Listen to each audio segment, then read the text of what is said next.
네, 안녕하세요. 반갑습니다. 어전입니다. 오늘은 카나리아 바이오 살펴보는 시간을 가져보도록 하겠습니다. 오늘 하한가죠. 네, 하한가에 대한 원인은 이미 보유하신 분들이라면 다들 아시다시피, 네, 임상 중단 공고의 하한가 직행입니다. 일단은 이제 여러분들께 말씀을 드리고 싶은 게, 제약 바이오 섹터는요, 일단 제가 예전에도 앞에서도 한번 강의를 해드렸습니다만, 제약 바이오 섹터는 그냥 필연입니다. 뭐가 필연이냐면, 우선은 내가 이 주식을 투자하기 전에 내가 관심 있게 보고 있는 이 주식이 어떤 섹터에 해당이 되는지 구분하셔야 됩니다. 제가 두 그룹으로 분류해 드린 적 있었죠. 앞에서도 한번 강의를 해 드렸었고요. 바로 앞에서 우리 그 헬릭스 미스도 한번 사고를 친 적이 있었었죠. 예, 헬릭스 미스 사고를 친 적이 있었고 에이프로젠도 사고를 친 적이 있었고요. 그래서 제가 요런 강의를 올려드린 적이 있었습니다. 제 유튜브 채널에 보시면은 헬릭스 미스 하한가를 보면서 우리가 배워야 될 점이라고 한번 올려드린 적이 있었는데요. 두 가지 섹터가 있어요. 간단하게 말씀드릴게요. 두 부류가 있습니다. 하나는 전통의 제약사가 있고요. 네, 하나는 말 그대로 신약 개발만 몰두하는 회사가 있어요. 전통의 제약사라고 한다면 한미약품, 대웅제약, 뭐 동아약품, 유한양행 뭐 이런 종목들이 되겠죠. 신약 개발에 몰두하는 기업들 최근에 이제 상승으로 핫했던 레오캠바이오 얼마 전에 오리온 인수하면서 핫한 기업이 되었죠. 레오캠바이오 아니면 카나리아 바이오. 네, 제가 경상도 피가 좀 섞여 있어갖고 자꾸 까나리라고 그러네요. 네, 카나리아 바이오. 그리고 이제 뭐 신라젠 많죠 뭐. 많은 기업들이 이제 신약 개발 기업에 해당이 될 겁니다. 이 두 그룹은 조금 이제 달라요. 그리고 대응도 달라져야 돼요. 그리고 여러분들께서 투자할 때 투자에 대한 어떤 생각, 아이디어도 좀 다르게 접근하셔야 됩니다. 같은 제약 바이오 그룹에 있으나 주가 흐름이나 그 결과적인 어떤 흐름이나 이런 것들이 완전히 상반됩니다. 저는 솔직히 이 두 그룹은 좀 나눠야 된다고 봐요. 예를 들어서 금융주라고 한다면 은행주가 있고 증권주가 있고 보험주가 있듯이 우리 제약 바이오 섹터라고 한다면 전통의 제약사가 있고 신약 개발에만 몰두하고 있는 회사가 있는 것처럼 둘을 좀 다르게 좀 구분해야 된다라고 생각을 해요. 왜 그러냐면 일단 1차적으로 이제 예를 들어 지금 뭐 한미약품은 다른 문제로 좀 핫하지만 한미약품을 보게 된다면 말 그대로 전통의 제약사입니다. 그래서 보시게 되면은 요런 식으로 재무제표가 탄탄해요. 이미 가지고 있는 제품의 포트폴리오도 다양하고 그 다양함 속에서 나오는 매출액, 영업이익 갖고 R&D에 재투자를 하면서 신약 개발에 몰두하고 있는 기업입니다. 한미약품은 우리나라에서도 이 신약 개발하고 있는 파이프라인 수가 탑3 안에 들죠. 그만큼 이미 제약이라는 시장에서 상당한 매출을 내고 있어서 되게 안정적입니다. 하지만 이제 실제 사고를 쳤었던 우리 신라젠 볼게요. 신라젠 보시면 어떤가요? 네, 돈 못 벌고 있습니다. 못 벌고 있어요. 코오롱 티슈진 한번 볼까요? 어떤가요? 네, 돈 못 벌고 있습니다. 네, 보시다시피 돈 벌고 있는 기업이 아닙니다. 얼마 전에 이제 감자 발표로 급락을 했었던 에이프로젠 바이오.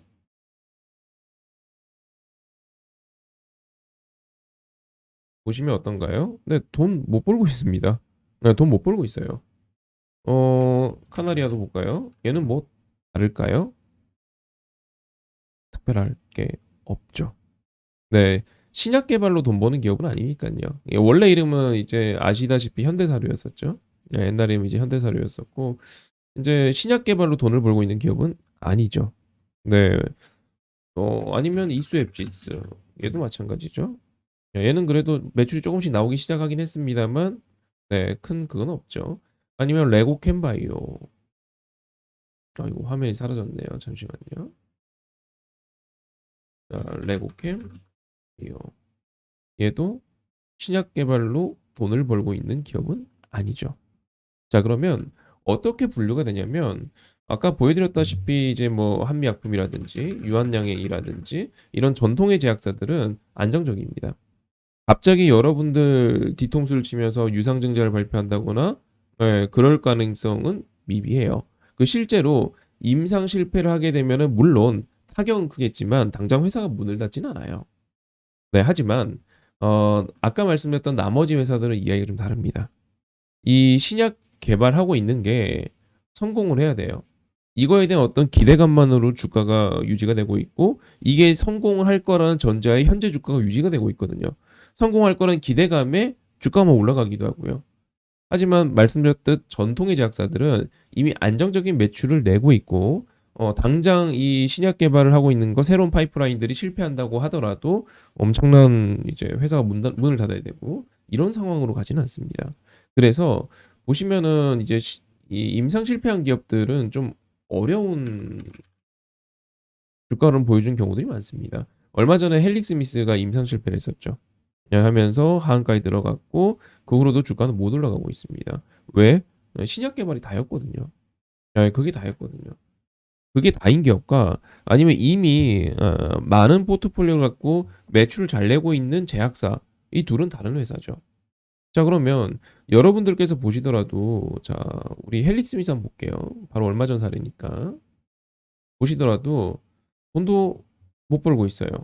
근데 임상이 네, 그냥 임상이 뭐 몇억, 몇십억 들어가고 끝내는 게 아니거든요.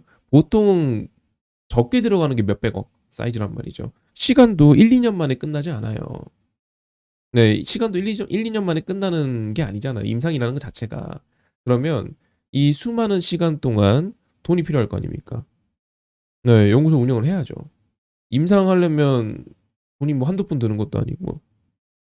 그쵸? 예, 우리 연구진들 급여도 나가야 될 거고. 적자는 돈이 계속 필요하단 말이에요. 그럼 그 운영비 어디서 조달합니까? 조달해야죠. 그래서 사채 발행을 하고요. 투자 유치를 하고요. 삼자변 유상증자를 하기도 하고요. 상장사들은 때때론 주주들한테 손을 벌리기도 하죠. 주주 배정 유상증자를 때려갖고 주주님들 나 신약 개발 열심히 할 테니까 돈 좀 줘. 라고 하기도 합니다. 즉 얘네들은 복불복이 어떤 복불복이 있냐면 말씀드린 것처럼 임상에 대한 복불복이 있고요. 이게 실패했을 때 후폭풍이 너무 커요. 두 번째, 중간중간에 자금 조달합니다. 근데 이게 참 뭐 레고캔 바이오처럼 이렇게 뭐 오리온의 어떤 투자 유치를 받거나 경영권을 매각하거나 이런 경우들과는 다르게 시장에서 자금 조달하는 경우들이 있어요. 아, 주주님들 나 운영비가 부족해요. 유상증자 좀 할게요. 주가 급락. 뭐 좀 할게요. 주가 급락. 사채 발행 좀 할게요. 주가 급락. 근데 문제는 이 두 가지를 우리는 예측을 못 해요. 임상 결과가 어떻게 될 거라고 개인 투자자 입장에서 예측하는 게 쉬울까요? 어려워요. 진짜 어렵습니다. 갑자기 두들겨 만다니까요. 또 역으로 갑자기 어떤 성공 기대감 내지는 기술 수출 이게 갑자기 터지면서 갑자기 또 상한가를 가요. 일단 말 그대로 예측이 어려워요. 자금 조달 언제 할지 예측 어렵습니다. 재무제표 봐선 답이 안 나오거든요. 근데 갑자기 자금 조달한다면서 주가는 또 급락. 이게 한두 번이 아니거든요. 수많은 이 제약 바이오 기업들이 이런 과정들을 겪었습니다. 그래서 저는 개인 투자자분들께 특히나 아까 말씀드렸던 전통의 제약사 그룹 말고 네, 신약 개발에만 몰두하고 있는 회사들에 투자하실 때는 이런 부분들 주의하시라고 말씀드리고 싶고 당연히 변수가 큰 만큼 열매도 달아요. 성공하면은 큰 급등이 나오기도 하고 엄청난 슈팅이 나오기도 합니다. 레오켄 바이오 같은 경우는 이 성공 케이스가 되겠죠. 네, 그러기도 합니다. 하지만 실패했을 때 후폭풍이 크기 때문에 적당한 비중으로 투자하시는 걸 권장해 드리고 싶습니다. 자, 그러면 카나리 어떻게 해야 될까요? 네, 카나리 어떻게 해야 될까요? 뭐 너무 간단하죠. 네, 얘도 그렇고 지금 세종 메디칼도 지금 자회사니까 같이 급락을 하고 있죠. 네, 어떻게 해야 되겠습니까? 간단하죠. 끝났다고 보는 게 맞죠. 그러니까 얘는 이제부터는 기대해야 될 게 임상이 실패했단 말이에요. 임상 실패. 제가 아까 뭐라고 말씀드렸죠? 얘네들은요. 얘네들은 기본적으로 임상이 성공했을 때 나오는 그 엄청난 이익들. 중간에 기술 수하더라도 보통은 뭐 몇천억씩 해버리잖아요. 그 거기서 발생하는 엄청난 이익들, 엄청난 수확들, 그거 기대하면서 가는 건데 실패했대요. 그럼 어떻게 되겠습니까? 네, 기대를 가질 포인트가 딱히 없죠. 그리고 까나리아 바이오는 이제 임상 실패라기보다는 이제 중단 공고가 나온 거지만 어쨌든 이 기대감을 가질 만한 포인트가 사라지게 되고 내지는 이걸 보완하는 과정에서 임상이 지연될 거 아닙니까? 회사에서는 당연히 립 서비스를 하겠죠. 예. 뭐 보안 절차를 밟아 갖고 어떻게 할 거다 뭐 립 서비스를 하겠죠. 그리고 뭐 주주 달래기 당연히 들어가겠죠. 근데 일단 기대감이 꺾였기 때문에 이걸 회복하는 데는 시간이 필요할 수밖에 없습니다. 너무 당연하죠. 예, 너무 당연히 시간이 필요하고 그 시간이 길어지게 되면서 거기서 발생하는 자금, 시장에서 조달할 가능성 생깁니다. 에이프로젠도 얼마 전에 자금 조달했잖아요. 네, 생깁니다. 헬릭스 미스 아예 실패를 해버린 거고, 그렇죠? 일단 우리 에이프로젠 바이오도 보시면은 최근에 뭐 해당 영상에 제가 말씀드렸다시피 최근에 이제 인력 감축도 들어갔죠. 네, 들어갔고 돈도 없고 근데 개발은 계속해야 되니까 갑자기 증자, 감자 때려버렸죠. 그리고 기사는 이렇게 나와요. 임상 열심히 하겠다. 기사로는 임상 열심히 하겠다. 왜? 임상 열심히 안 하겠다고 할 수 없잖아요. 주주 달리기 해야 되니까요. 상장을 유지해야 되고 상장을 유지함으로써 네, 자금 조달을 계속 할 수 있으니까 에이프로진 바이오도 뉴스 보시게 되면은 자회사 유상증자로 글로벌 임상 가속화 말도 안 되는 소리죠. 네, 말도 안 되는 소리죠. 그러니까 돈 없어서 유상증자 해놓고 이걸로 이제 임상 가속화라고 하는 거는 이제 말도 안 되는 소리죠. 자, 그럼 카나리아 바이오는 이제 어떻게 해야 되냐면 저는 솔직히 긍정적 이야기는 못 해드리겠습니다. 여기서 올라가려면 딱 이유는 하나예요. 다시 기대감이 생겨야 됩니다. 회사가 어떤 립 서비스를 하건 어떤 긍정적 보도 자료를 내건 아니면 갑자기 임상 가능성이 생기건 어떻게 하든 간에 어떤 성공가 생기 어떻게 하든 간에 기대감이 갑자기 생겨야 됩니다. 그러기 전에는 당분간은 또 힘들 거라고 보는 게 맞을 것 같고요. 관련해서 개인적으로 여러분들께서 분석을 하셨을 때 나 기대감이 생길 것 같아. 나는 생길 것 같아. 그러면 그땐 추매하시면 되겠지만 그게 아니라면은 지금 제 개인적 의견으로는 그냥 보유만 하는 게 답이에요. 내지는 손절이죠, 뭐. 추매 답 안 나와요. 현재로서는 추매 답 안 나옵니다. 추매를 하려면 당연히 주식의 반등이 예상이 될 때 추매를 하는 건데 지금은 이 주식이라는 게 사실 우크라이나 전쟁 터지고 나서 원래 이름이 제가 현대사료라고 말씀드렸잖아요. 우크라이나 전쟁 터지고 나서 이 곡물 가격 상승 소식이 연일 들리면서 주가가 올라가다가 그다음에 이제 이쪽으로 인수되고 나서 요렇게 이제 임상 기대감까지 생기면서 막 슈팅을 연속했단 말이에요. 그리고 여기가 빠졌다 다시 한번 올라오면서 흔히 말하는 쌍고점을 찍고 다시 이제 빠진 건데 이번에 임상 실패가 나왔으니까 이번 여기 지지선은 깨진다고 봐야죠. 예. 얼마 전에 찍었었던 이 저가들은 붕괴가 된다고 보는 게 맞겠죠. 그래서 저는 일단은 보유하신 분들께서 추매를 하고 싶다라고 한다면 추매는 반대 의견이고요.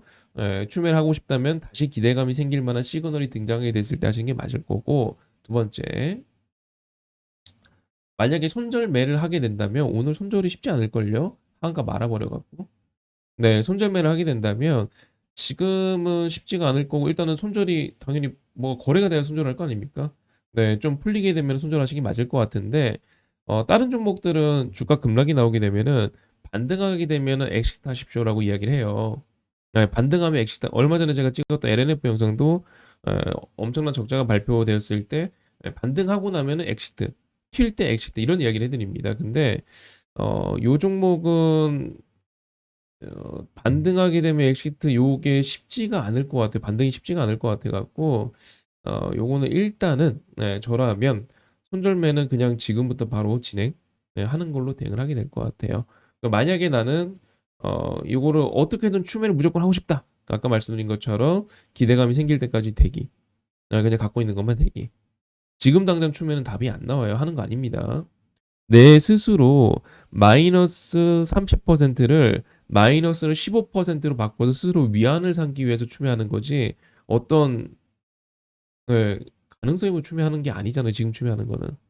그거 유념하셔 갖고 대응하시면 좋을 것 같아요. 네, 참고해 주시고요. 일단 좋은 이야기 못 해드릴 것 같아요. 얘도 그렇고 얘도 그렇고. 네, 차라리 비중 안 크시고 그냥 정리하시고 제가 좋은 정보 계속 소개해드리고 있거든요.